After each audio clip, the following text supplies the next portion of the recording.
Welcome to Our Girl Relationships. We talk about the problems people face in their day to day lives. Let's start with the video. My sister in law can be extremely irritating, and I'm the kind of person who'd rather keep her mouth shut than argue with a broken magpipe. So, when my sister in law came over to my house with her kid daughter, she let them roam free and do whatever they wanted, and I asked her to make them stop only once, to which she replied that she has a not saying no policy. After hearing such insolent and ridiculous things, I decided there's no point in trying to make her see why at times no is exactly what you need to say, and let her kid create a ruckus. And oh boy, by the time they were leaving, I was within an inch of becoming a violent person. My sister in law had zero basic adequates when it comes to visiting relatives, and she is surely not teaching any to her kid. The only saving point in that kid's life can be her dad.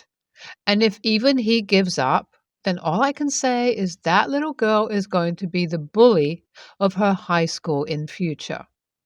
The 3 days she was here, she destroyed my home. They had brought along with them her Lego set, and instead of using those set pieces to build something, she was playing hide and seek with them. The amount of times I've almost broken my foot by stepping on them or tripping is giving me nightmares. And that's not all. She asked her mom if she could use the spare bed sheets in the guest room to play pretend being a ghost. And of course, sister in law let her roam around in the house. I was talking to a neighbor at the door when I heard something break and rushed in to see my coffee machine lying on the floor. I didn't have to plug it in to know it wouldn't work. I asked what happened, and sister in law said the sheet was too big, and while her daughter was running around with open arms, she stumbled and accidentally hit the coffee machine. Like, I'm sorry, I didn't get a smaller bed sheet. Was it too much for them to stay in a room with enough space to run around, or not do such stupid shit to begin with? I somehow controlled my anger and smiled through my pain because I knew causing a scene would only result in unnecessary squabble between me and my brother. The next day, I was setting the table for dinner and carrying a pot with soup in it to the table. I specifically told sister in law's daughter to stay in the living room because she was running around and playing, and even my sister in law to watch her until I'm done with the dinner. But of course, once again, they didn't listen, and the daughter ran into me to give me a back hug. Unfortunately, I tripped and the pot slipped from my hands with soup falling all over the rug. If y'all ever had a rug, you know how hard it is to clean food from it. And even though I washed it instantly with soap, there's a big yellow spot visible on it. I couldn't even shout at the kid because she was just playing, and it was sister in law's responsibility to make sure she doesn't run into unsafe places. But I was definitely at my wits' end. And I got the opportunity for revenge when the kids saw a promo video of Impractical Jokers while I was surfing what to watch and asked me what are impractical jokes. I told her they are silly pranks that people do on other people, and she asked me what pranks are. So I explained to her how you make a joke out of people you love or are comfortable with, and it's something that shouldn't bother them.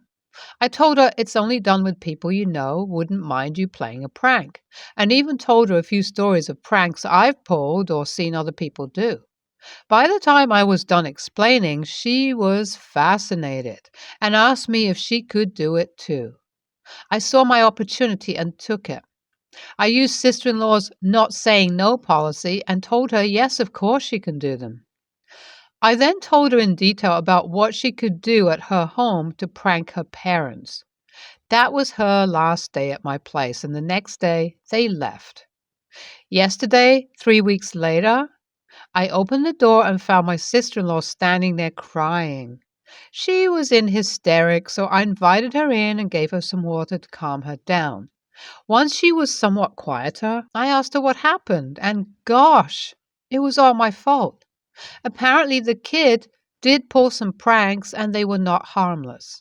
I only told her about the ones where you write something on someone's back or use ketchup to pretend to be hurt. But she must have talked to other people because sister in law told me how she's been pulling pranks every other day and she's up to her limits dealing with them. At first, she changed the sugar with salt, and it was just a silly trick they all laughed at while eating. But then she switched sister in law's face cream with mayo, and it wasn't fun anymore. But even then, it wasn't too bad because no one was harmed. But last week, she changed my brother's prescription pills with the multivitamins, and sister in law took them thinking she was just taking her vitamins. Next thing they knew, she had to go to ER with high fever and lack of breath.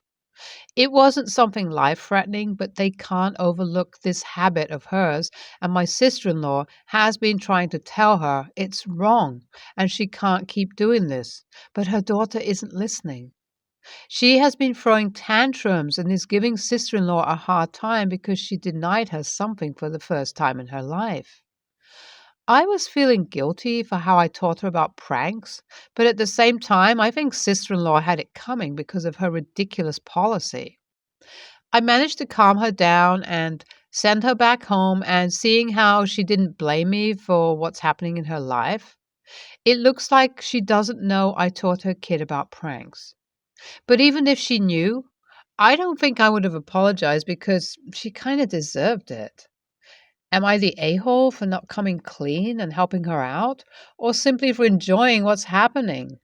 Well, my sister-in-law called today after a week because she found out I was the one who taught that kid about pranks and how to pull them off.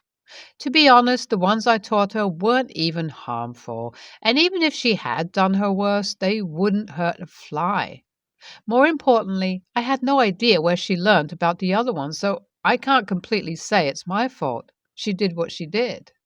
But sister in law wasn't thinking the same way I was, which is not really a surprise for me, seeing how she had a not saying no policy for raising kids while I have a policy where I do anything to teach them how to behave. Anyway, she started ripping into me the moment I picked her call and didn't stop until I hung up. She didn't give me a chance to put in a word and kept calling me the B word and other names for messing with her kid and being responsible for her almost death, which again is an overstatement as she told me herself that the doctors categorized her case as an allergic reaction to taking the wrong pills. Anyway, I hung up and turned my phone off so she wouldn't bother me for a while. I need to collect myself and let my anger go before I can talk to her again. I can't really avoid this conversation because if not her, I'd have to face my brother, which would be worse. It's been a while since I updated, and that's because the last time I tried talking to my sister in law, she absolutely refused to listen to a word of reason I said and kept on asking me to apologize to her. But I was adamant about not saying sorry. It was her upbringing from the start that the kid didn't know what's right or wrong. Because of her ideals and policies, they destroyed my house, and all I did in return was teach the kid what pranks are. And it's not like she wouldn't have found out about them a few years into the future. I do feel bad for what happened and how my sister in law had to be rushed to the ER, but I still wouldn't take the full blame for it. I still believe she had it coming and needed to learn how to say no to her kid. So, my sister in law told my brother about everything that happened, and he called me to ask me to apologize to his wife. But I was already so mad with my sister in law that hearing my brother ask me to say sorry for something that may or may not have been entirely my fault, I lost it. I told him how he needs to look at his own family and kid before asking me to apologize. I told him how that little devil destroyed my house because his wife refused to control her kid, and I deserve an apology too. I still have the stain in my rug which refuses to come out, and I'm pretty sure I'll end up throwing it away. Well, my brother is just as hot-blooded as me, so we ended up arguing, and now none of us are talking. I met my brother today at my parents' house after 7 months of no contact. It was for Thanksgiving, and we were all invited. Our parents didn't know about us fighting, and a Thanksgiving dinner at our parents' house is uncommon, so I didn't think they'd invite my brother too. But they did, and I only found out when I met them there. I guess it was a good thing that we had months of space because we were all calm and collected now and were able to maintain some kind of peace. Because of our parents forcing us together, we did end up talking to each other, and by the end of the night, both my brother and I apologized to each other for our behavior. But his wife is still mad at me, and I told my brother in clear terms how I wouldn't apologize because it's not my fault what the kid did. And he said that he understands the blame lies with all of us. He also told me how lately he's taking a bigger part in his daughter's upbringing and has even succeeded in making her understand how she can't get everything she wants. He told me I should come by the house sometime and see for myself the change, but I think I'm going to pass on it. I doubt very much that my sister in law would like me there. NTA, not the a hole. Your sister in law's policy is stupid. And what you told the kid is something that she would have found out about eventually. NTA, it's not your job to teach the kid what is good or bad. It's the parent's job. And sister in law is an a hole for not saying no to the kid. The only thing that little girl is learning is how to be a bully, and Princess is going to have a hard time adjusting to this world. My housemate, John, 22, male, and I, 24, female, met online last year when we were both looking for an apartment. At first, things were great. Our lifestyles are compatible and we became friends. But then, John became very controlling. For example, he got annoyed with the phone case I used because it wasn't good enough. He bothered me to change it for months until I gave in because he bought me a new one that he liked more. He also would be annoyed if I didn't follow his advice, even if I hadn't asked for it in the first place. This behavior worsened until a pattern emerged. John would lose his temper over something minor and yell at me. Then he would cry and apologize. Then months would go by and it would repeat. I'm so anxious because I'm always walking on eggshells around him. The smallest things make him upset, like opening my bedroom window while he cooked something in the kitchen. John took this as an insult to his cooking somehow. This all became too much for me, and I told John that I'm moving out. My name isn't on the lease, only John's, so I can leave without consequence. He begged me to reconsider and said that he cannot pay rent on his own. He cried and said that he felt like I didn't value our friendship, and that was why he was so unstable recently. Reluctantly, I agreed to stay for a few more months, but nothing changed. Last week, I approached John again and explained that I am so uncomfortable living here that it is affecting my mental health and making me depressed. I am anxious always now. John got very upset and accused me of ruining things by being depressed and called me stupid for not seeking help for some personal problems I confided in him a long time ago. I finally had enough and told him that I am moving out and I no longer care about his ability to pay the rent on his own, and I also no longer want his friendship. I left the house to calm down. When I came back, John was gone. He had left the door unlocked, so I locked it and went to sleep. Well, I woke up later that night to John loudly pounding on the sliding glass patio door next to my bedroom and shouting about me locking him out on purpose. He had climbed the patio, about 20 feet off the ground, in a rage. Apparently, he hadn't taken his house key when he left earlier, and he was convinced that I locked him out on purpose to mess with him. Instead of calling my phone or ringing our loud doorbell, he decided to climb the patio and bang on the glass door to wake me up. That incident upset me, and I moved out the next morning. Now, John is texting me a lot to move back in for one more month while he finds another housemate. I feel bad for him that he cannot pay the rent on his own and will likely be in trouble with the landlord as a result. But I never want to speak to him again, never mind live with him. AITA for moving out and leaving an ex friend in a bad financial situation? Thanks. NTA, I don't care what John's deal or diagnosis is. The fact he climbed 20 feet off the ground to get to you from the patio instead of calling or ringing the doorbell is absolutely wild. Do not go back. Do not continue speaking to John. Keep your new location whereabouts private. Oh, and change your phone case back to whatever you had before. NTA, John sounds completely unhinged and clearly has some issues he needs to work through. You're lucky that you're not on the lease, but on his end, if he couldn't afford it on his own, he should have insisted that you signed it too. This part is kind of his fault. You've done the right thing by leaving that awful environment. Pass go, collect $200, never look back. John was never your friend. He's just a thankfully now ex housemate you met online who developed some weird, misplaced obsession with you. For context, I'm currently 16, female. Dad moved to a different city for work when I was 7. At the time, I was living in my paternal grandmother's house with her, my mother, who worked, and a full time maid for me because my grandmother was clear about not wanting to attend to a kid all the time. Between the ages of 7 to 9, my grandmother would regularly abuse me verbally for being a girl. She had wanted a grandson. Told me she hated my existence, that she wanted me to die, etc., etc.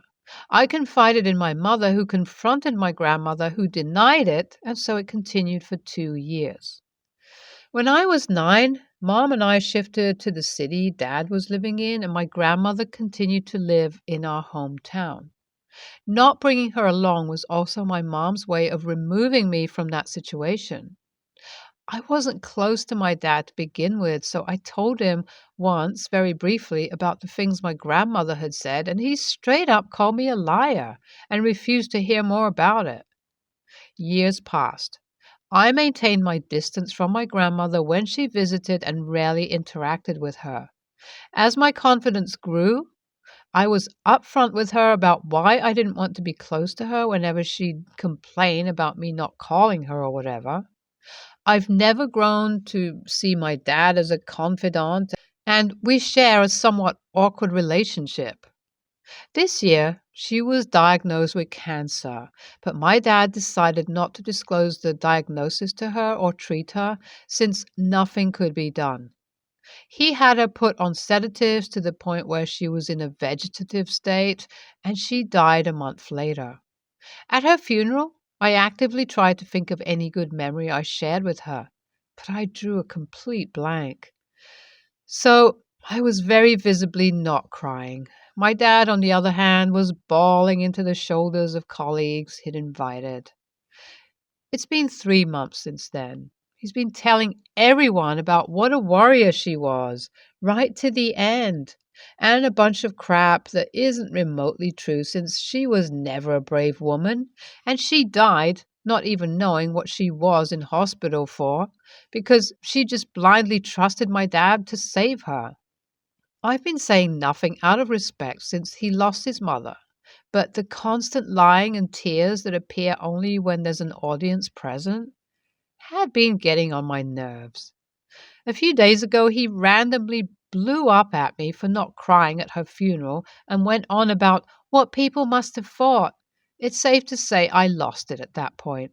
We had a long, loud screaming match in which I told him how the things she'd done had impacted me and my self-confidence, how he hadn't done shit to protect me, and how he was lying about her to everyone so blatantly now. He very mockingly apologized for her behavior, and we haven't spoken since. Mom is of the opinion that I did the right thing by being honest, but I probably could have chosen a better time. AITA? NTA. It's amazing how people are allowed to act like a-holes, but when they get taken on, it's no longer a fair playing field. Your father never protected you from your grandmother and expected you to cry crocodile tears at her funeral? Hell, he was crying crocodile tears. You were well within your right to blow up at him. Hopefully, he thinks long and hard about this and either apologizes or does not bring this up again. NTA, she was abusive to you and you have every right to tell your story.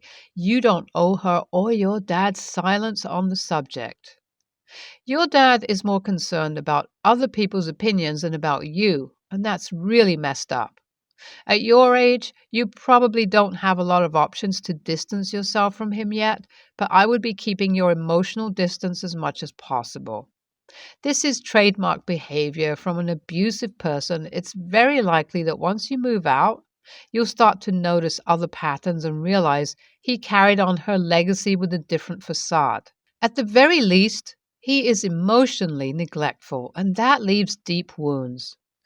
I hope you're okay. You are absolutely NTA here, and I'm honestly really impressed at the way you handled this, especially at your age. You're going to be fine. NTA. If he's only crying when in front of people and making a big show of it, then he probably didn't care as much as he wants everybody to think. Also, getting mad at you for not crying at the funeral of someone who told you they wanted you dead? That's some clown ass behavior right there. Dad sounds like he needs therapy and to step up as an actual dad for once.